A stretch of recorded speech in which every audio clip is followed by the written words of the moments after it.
Assalamualaikum warahmatullahi wabarakatuh. Kembali lagi bersama saya Dodi Burman. Pada video hari ini kita akan membuat sebuah project yang berbasis data logger, di mana di sini kita membuatnya menggunakan sensor suhu yang tujuannya untuk memantau suhu pada suatu ruangan. Nah, jadi biasanya digunakan untuk memantau suhu pada ruangan ya, tempat untuk produksi ya, agar supaya tidak mengganggu proses produksi suatu produk ya, ataupun alat. Nah, jadi di sini kita menggunakan sensor DHT11 yang kita gunakan untuk mengetahui ya suhu dan kelembapan dari ruangan tersebut. Ya, kemudian kita gunakan ESP32.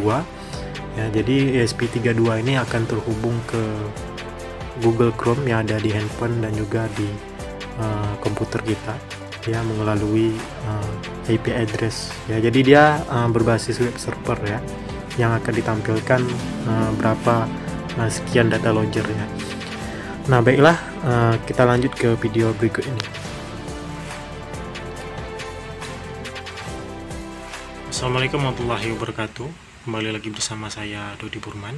Pada video hari ini kita membuat sebuah data logger menggunakan sensor DHT11, yang mana sensor DHT11 ini kita gunakan untuk memantau suhu suatu ruangan. Jadi ada suhu dan kelembapannya yang kita jadikan ya berbentuk chart ya, ataupun data logger yang berbasis web server ya. Jadi seperti ini. Jadi nilainya yang kita ambil adalah range yang berwarna merah ya, jadi 35. Ini nilai kelembab suhunya 35,10 Celcius. Sedangkan yang warna biru itu untuk kelembapan ya dari ruangan ya, ataupun kondisi suhu dan kelembapan dari ruangan tersebut. Nah, jadi kita buat berbasis web server ya, menggunakan ESP32. Dan habis ini ya kita pancing menggunakan panas dari api ya, panas dari mances api ya, apakah ada pergerakan ya pada nilai dari data logger ini ya. Harusnya kita tambah double tip ya, ini supaya ada yang pegang untuk dipancis.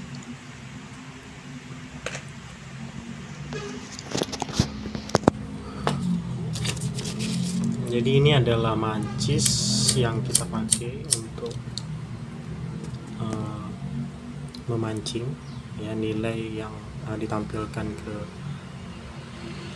LCD komputer kita di Google Chrome ini ya, karena dia web server, jadi kita pakai IP untuk mengaksesnya. Nggak ada pakai internet pun nggak masalah, karena dia tidak terhubung ke internetnya. Ini kenapa dia muncul hidup ini belum distabilkan. Jadi karena ini saya auto refresh kan, mana dia codingnya ya, dari delay ini. Jadi setiap 2 detik sekali dia akan auto refresh ya, jadi kita nggak payah refresh lagi ya. Untuk memperbarui chartnya itu 1 detik di sini. Ini ada tampilan untuk serial monitornya, enggak ini ya. Nah, ini jadi nanti di saat dia terkoneksi ke internet ya, dia pertama memberikan alamat IP yang nantinya bisa diakses ya. Kita restart ya.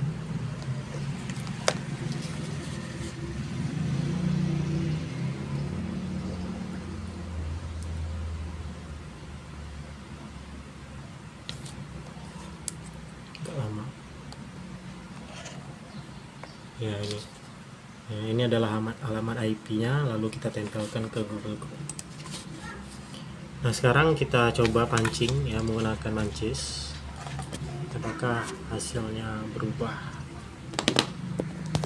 ataupun nilainya berubah.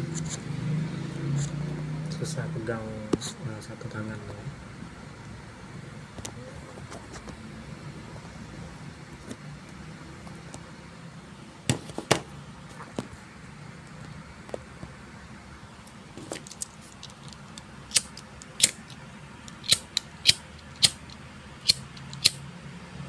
Ya.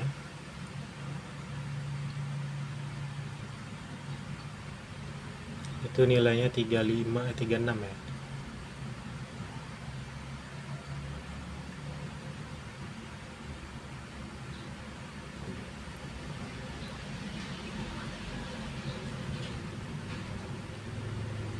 Dari nilai 36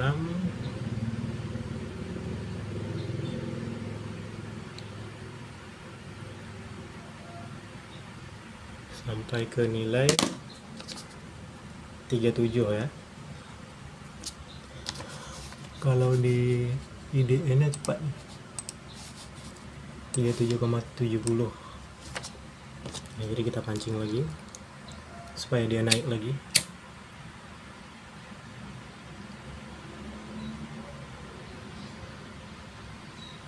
Ya, 38,30. Di sini sudah update ya. 38,30. Kita tunggu auto refresh-nya. Ini tergantung wifi. Kalau koneksinya ke wifi nya bagus, auto refresh-nya juga bagus. Naik ke 39 ya. Ini 38, 39. Ya. 39.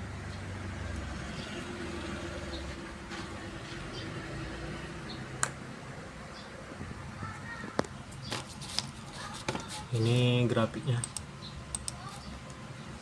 ya, pada titik-titik ini pada titik-titik chart tersebut. Kita tunggu sebentar.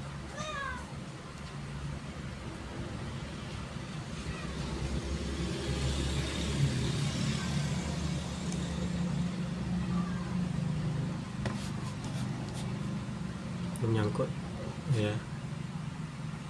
Ini temperatur, ini suhu ya, 62, 61,7, 54. Ini 54%. Jadi codingnya adalah kita lihat di sini, kita menggunakan HTML ya, dari JavaScript yang kita tampilkan yang kita upload di IDE Arduino nya, menggunakan tipe data string semua ya. Ini adalah chart ya. Chart itu untuk grafik turun naik itu ya. Tipenya kan ada yang candlestick, ada yang lencak ya.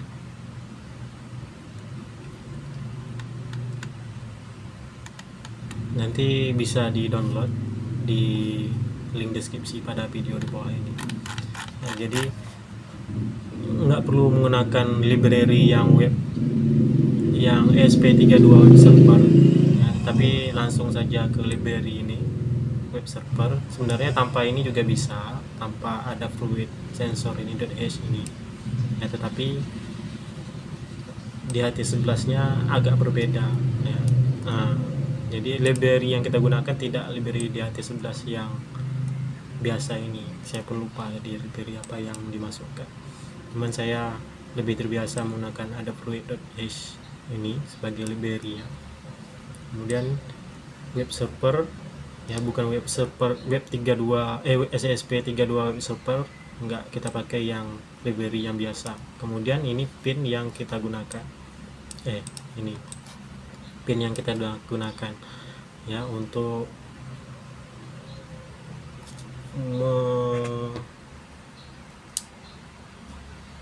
hasil output ya, untuk menghubungkan hasil output ini ke ESP32 ini ya. Ini pin 5D15 ini.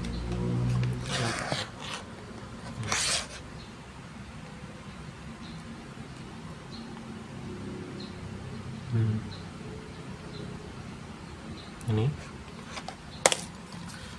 kemudian atur password dan kata sandi WiFi ya, sesuai dengan WiFi yang ada di handphone ataupun yang ada di rumah kalian. Ini adalah array untuk menyimpan pembacaan terakhir pada suhu ya, dan juga kelembapannya itu float ya, dan integer untuk indeksnya kita 0 kan. Jadi yang mengirimkannya adalah pada void handle route ini ya, jadi ini untuk menambahkan pembacaan ke array ya, ke file indeksnya. Nah, kemudian ini membuat string ya, yang digunakan adalah JavaScript ya pada halaman webnya. Teman-teman bisa gunakan ChatGPT juga kalau bingung ya. Ukurannya disesuaikan, kalau saya di sini kan pakai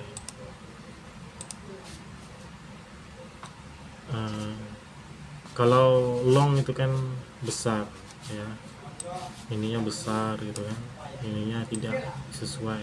Jadi kita kali-kalikan pikselnya lewat piksel handphone saja ya. Itu dari mana tuh ukuran pikselnya?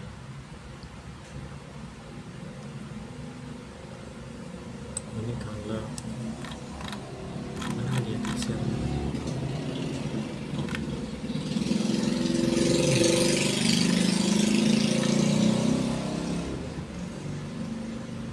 Ini bukan ini RGB ya, ini dia 720 px ya. Untuk margin itu auto kan saja.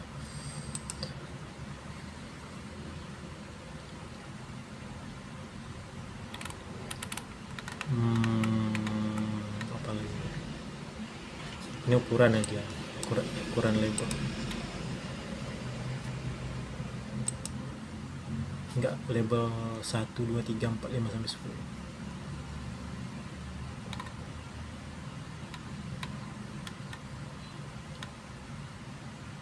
10. Ini pesan ya, untuk di serial pre-NTL ini, kalau dia terhubung tadi dia akan menampilkan connection to WiFi ya, connected to WiFi. Kemudian untuk menampilkan IP ya, address pada serial monitor agar kita bisa tahu ya berapa IP yang akan kita masukkan di Google Chrome, karena setiap sambungannya berbeda ke IP ke setiap WiFi ya. Jadi output IP yang kita dapatkan dari setiap WiFi itu berbeda, dan output sih nilai IP yang angkanya berapa gitu, angka IP alamat ya. Udah, ini untuk menampilkan ke serial print dan print NTL ke yang tadi. Kalau untuk menampilkan ke web server,